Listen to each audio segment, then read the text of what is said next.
오늘 함께 보실 하나님의 말씀은 시편 36편 1절부터 9절까지의 말씀입니다. 구약성경 828면 시편 36편 1절부터 9절까지의 말씀입니다. 한 절씩 교독하시고 마지막 9절은 함께 읽도록 하겠습니다. 악인의 죄가 그의 마음속으로 이르기를 그의 눈에는 하나님을 두려워하는 빛이 없다 하니 자랑하기를 자기의 죄악은 드러나지 아니하고 미워함을 받지도 아니하리라 함이로다. 그의 입에서 나오는 말은 죄악과 속임이라. 그는 지혜와 선행을 그쳤도다. 그는 그의 침상에서 죄악을 꾀하며 스스로 악한 길에 서고 악을 거절하지 아니하는도다. 여호와여, 주의 인자하심이 하늘에 있고 주의 진실하심이 공중에 사무쳤으며 주의 의는 하나님의 산들과 같고 주의 심판은 큰 바다와 같으니이다. 여호와여, 주는 사람과 짐승을 구하여 주시나이다. 하나님이여, 주의 인자하심이 어찌 그리 보배로우신지요. 사람들이 주의 날개 그늘 아래에 피하니이다. 주의 집에 있는 살찐 것으로 풍족할 것이라. 주께서 주의 복락의 강물을 마시게 하시리이다. 9절 함께 읽겠습니다. 진실로 생명의 원천이 주께 있사오니 주의 빛 안에서 우리가 빛을 보리이다. 아멘. 흔히 뉴스나 인터넷을 통해서 우리가 기사로 접하는 내용들을 보면 선한 내용들이 아니라 악한 내용들이 대부분입니다. 그리고 그러한 사건을 접한 후에 우리는 어떻게 사람이 저렇게 악한 짓을 저지를 수 있을까라는 질문을 하고는 합니다. 지난 6월 경남 창녕에서 9살 난 초등학생이 발견되었습니다. 온몸에 멍이 들고 머리에는 찢어져서 피가 나고 있었고 손가락은 화상을 입어서 심하게 훼손된 상태였습니다. 그리고 잠옷 차림에 성인용 슬리퍼를 신고 있어서 누가 보아도 도망쳐 나왔다는 사실을 알 수가 있었습니다. 경찰이 조사를 했더니 아이에게 가해졌던 박해는 무려 2년 동안이나 지속이 되었는데 그 범인은 다름이 아닌 친모와 계부였습니다. 어떻게 부모가 자기 자녀를 이렇게 학대할 수 있었을까요? 우리 주변에서는 이러한 사건뿐만이 아니라 더 악하고 입에 올리기도 심한 그러한 잘못들이, 그러한 죄악들이 날마다 벌어지고 있습니다. 우리는 이러한 악한 일을 저지르는 사람들에 대해서 어떻게 이해해야 할까요? 그들은 도대체 왜 이렇게 악한 짓을 저지르는 것일까요? 오늘 본문은 이렇게 말씀합니다. 1절과 2절입니다. 악인의 죄가 그의 마음속으로 이르기를 그의 눈에는 하나님을 두려워하는 빛이 없다 하니 그가 스스로 자랑하기를 자기의 죄악은 드러나지 아니하고 미워함을 받지도 아니하리라 함이로다. 악인은 하나님을 두려워하지 않습니다. 그래서 자신이 저지르는 짓이 악한 것인지도 알지 못합니다. 그리고 그 죄를 미워하지도 않습니다. 그래서 악한 짓들을 즐겨 저지른다고 말씀하고 있는 것입니다.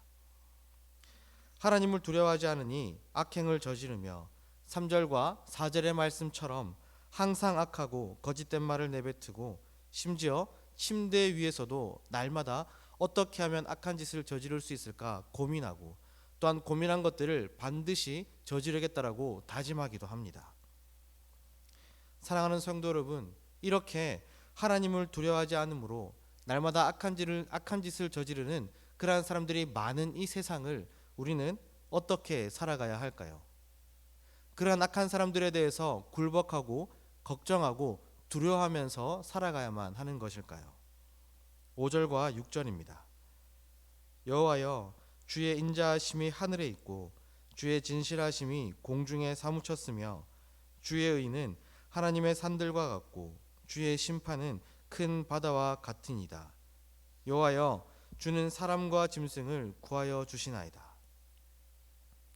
악인들이 판을 치고 있는 세상이지만 우리가 그들에 대해서 걱정하거나 굴복하지 않을 수 있습니다.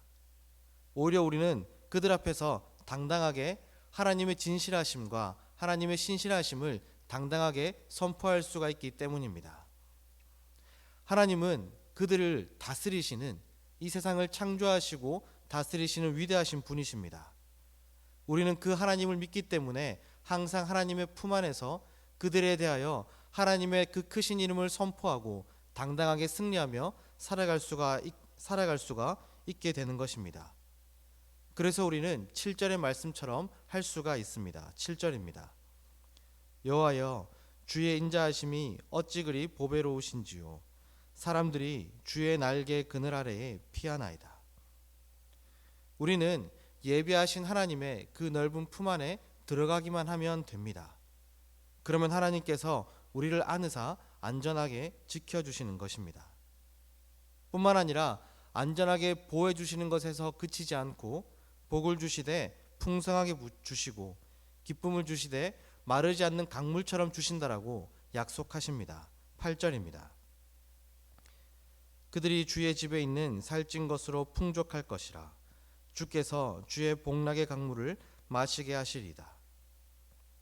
특별히 이 8절에 나오는 이 복락을 의미하는 히브리어 단어는 에덴입니다. 시인은 하나님께서 창조하시고 모든 것이 풍족했던 그 에덴 동산을 떠올리게 하고 있습니다.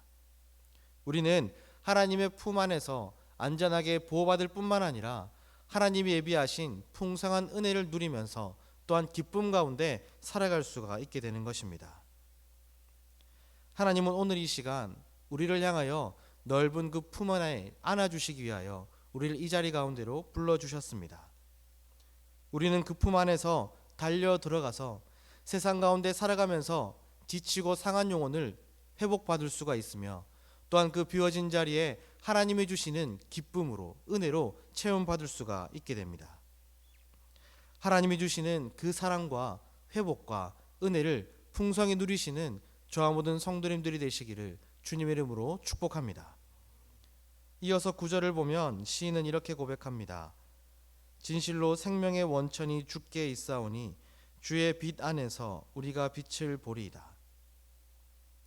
악인들이 아무리 날뛰어도 아무리 힘든 날이 닥쳐와도 우리의 생명을 어떻게 하지 못하는 것은 우리의 생명의 원천이 하나님에게 있기 때문입니다. 때로는 우리의 입술에서 좀 살고 싶다 이런 말들을 할 때가 있습니다. 분명히 생명이 있고 살아있고 숨을 쉬지만 좀 살고 싶다라는 말을 할 때처럼 우리는 너무나도 힘든 일을 겪을 때가 있게 되는 것입니다. 그럴 때마다 우리는 우리의 생명의 원천이 하나님에게 있음을 기억해야 합니다. 생명의 원천이시고 또한 빛 자체이신 그 하나님께 나아가서 의지하고 기도할 때 하나님은 우리들에게 참된 생명을 허락해 주시고 뿐만 아니라 어둠을 헤치고 하나님이 예비하신 그 선하신 길을 깨닫게 하시고 뿐만 아니라 함께 그 길을 걸어주실 것입니다. 오늘 이 시편 36편의 말씀을 묵상할 때 찬양 한 곡이 떠오르게 됩니다. 우리가 잘 아는 찬양인 내 영혼은 안전합니다 라는 찬양입니다. 찬양을 보면 이러한 가사가 있습니다. 주 약속 안에서 내 영혼 평안해 내 뜻보다 크신 주님의 계획 나 신뢰해 두려움 다 내려놓고 주님만 의지해 주 안에서 내 영혼 안전합니다.